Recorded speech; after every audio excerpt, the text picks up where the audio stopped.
abadde atoberera kye emmotoka wali wabadde wawe stop namwe mulekerawo namwe okubeera ng'abasiru abadde bamala okufa ne mutandika okweyogeza ebyekisiru. Tell people the truth. Alien naye yakoze ensobi nnyingi. You knock people's property because you are annoyed. Mutujjeko namwe obusiru okwogera ebintu ebitali magezi. Everybody saw the video.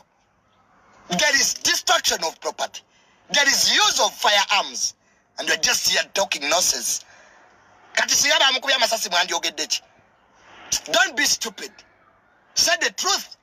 Everybody was wrong.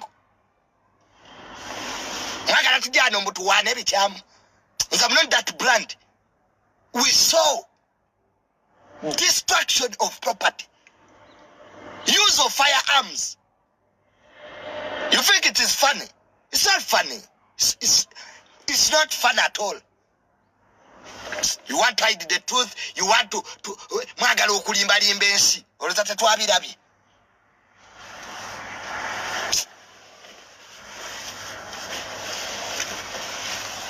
Tufiiriddwa wano abantu. Tufiiriddwa abayimbi. In such circumstances, nga mutandika okuteekawo rest in peace nga mudda ku birala. Wano ensi be bamukuba amasasi nga temwogera. Madangano jajja good. Era jajja tuli naawe muli wakati. Hypocrisy, bigotism. Said the truth in the video. Alien Skin was a trespasser. You were trespasser. Omusirikale gwe baleeta okuuma agezaako okukubira amasasi. Warning shots. Leave what you are doing. You are knocking the car. Emotoka newe basiyange. You are destroying property. The UPDF. Lwaki twakola amagye to keep law and order and property. You are the mercy of a security officer.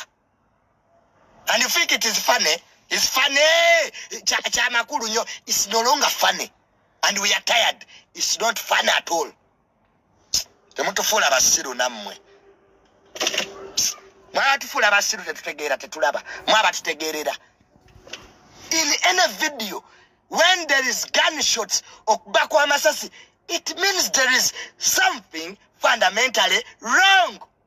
People would have lost their lives. Kasi wa musirikale teyabadde professional. Nakubako bajjo, oba nakuba alien, oba nakuba ababaddewo. What would happen? Don't take us for a garbage show. We reason, we think, we support the truth. Not everything. Mbotu jachi supporting alien mulungi, alien takola asobi. Nonsense. Mva mitu ye kisirusiru namwe.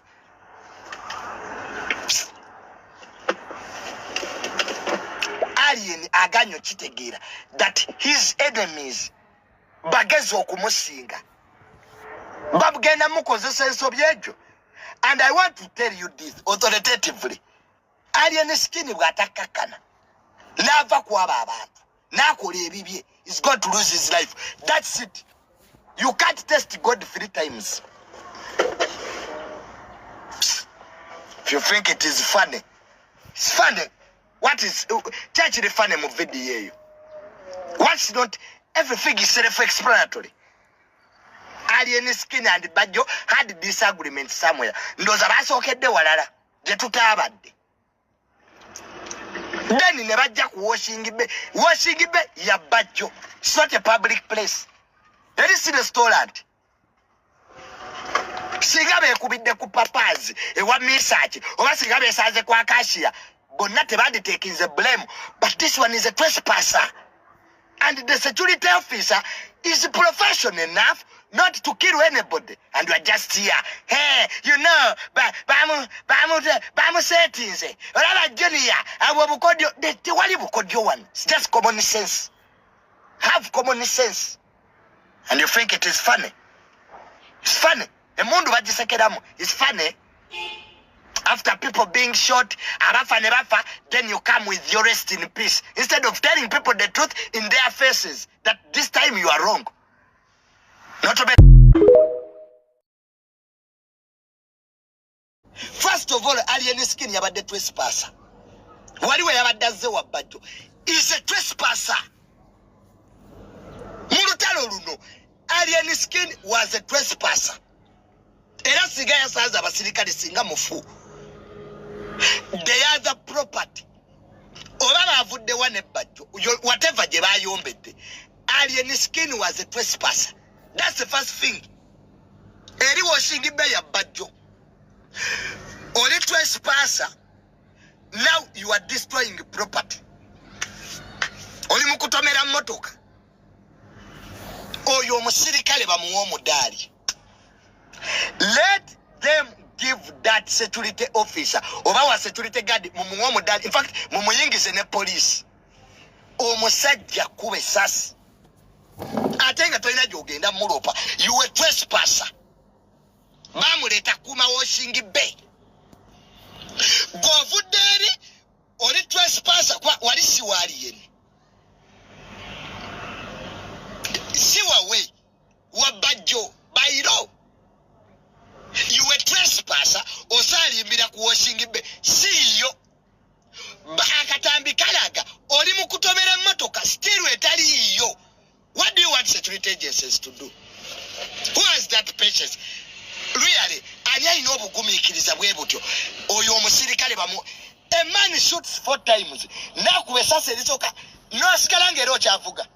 Bale tuddemu ku magezi. Muva mu bintu byo bakubira endulu.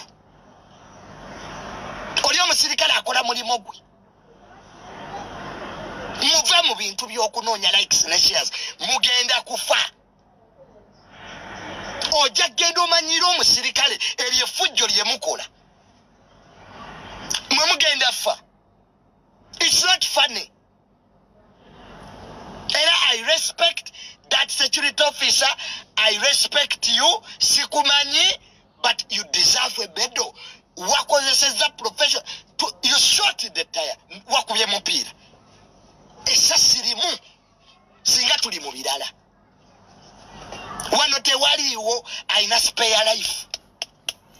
Alien Skin simanyi lwaki okanya okutegeera nti abalabe bo they are lowering you to a bigger trap. Alien Skin abalabe bo tebakukola bagenda kutwala mu katego kotagenda vaamu. Eyo video eragira ddala nti Alien Skin you are going to be trapped and killed. Mu week 2 Alien Skin wakawona amasasi emirundi 2. Alien Skin, be very careful. Abasajja bozanyirako bali bazinyo. Kubanga kano ka video nga tetunakalaba muyina gye mwavudde ne Bajjo. Bajjo nakuvuga nga akuleta ku washing bay. Alien Skin teka mu obwongo. Wesonyiwa abasajja abo bagenda kukozesa ensobi. Alien Skin ogenda fanga radio. Gwoloza buli akutte mundu mu ggwanga linakwagala oba musanyufu. Alien Skin nga bakedde ne bakutta. Ani asinga ofunamu? Saabo bennyini abakutwala mu butego. Olabikira mu ka video. Ng'oli mu kutomera emmotoka. Ettaka lyoliko siriryo. Washing besi wawo si public place. Omusirikale akutte mundu. Akubya amasasi 1, 2, 3. You are still doing the same thing. And you want us to support you. Is Alien Skin sigenda kuba mu bakuwana. I'll tell you the truth, my brother. Watch out for your enemies.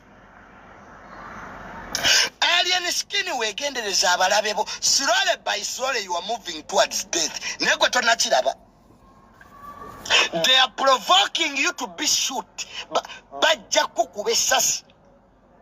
Kati Alien Skin kankubulire. Omusajja kube sasi ne bamusiba emyezi egyo. Emyezi 4. Emundu temanyi serebu. Alien Skin bali mu kukutwala mu katego. Abalabe bo bakusinga obwongo. Oja genda oyingirira property. You a trespasser. Kwa washing besi yo. oli omusirikale akola mulimu gwe baamuleeta kuuma washing be